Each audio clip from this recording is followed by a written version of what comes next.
Hello and welcome back to another random potty. I'm just looking at the sunset. Today we're talking about alignment and how alignment isn't easy. I really feel that New Age spirituality has drummed into us that if it's a little bit hard or there's a little bit of resistance, then it's not aligned. But I can tell you something right now.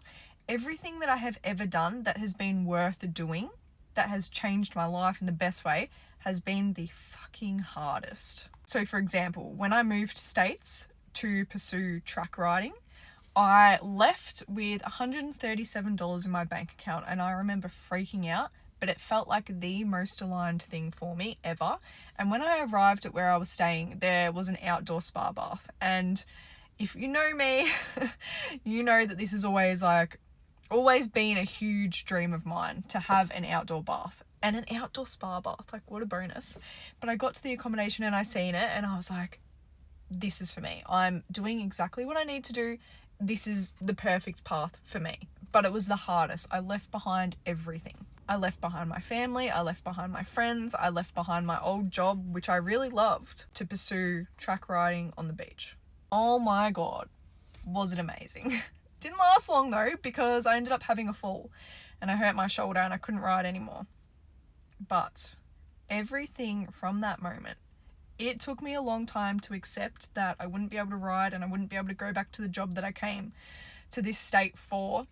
But once I accepted that, it opened me up to rebuilding this business and a life of freedom that I didn't think I would be able to have again. I used to run this business a few years ago.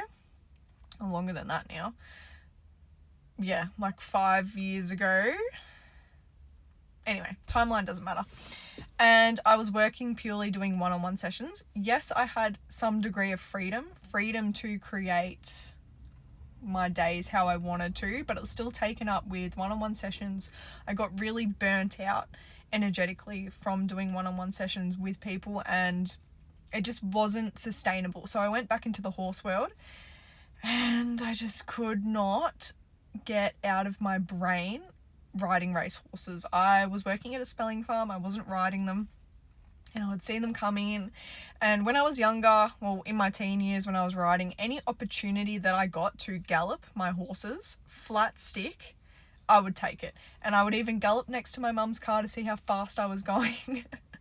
And I think I got my Appaloosa to like 57 Ks and I was so stoked about it.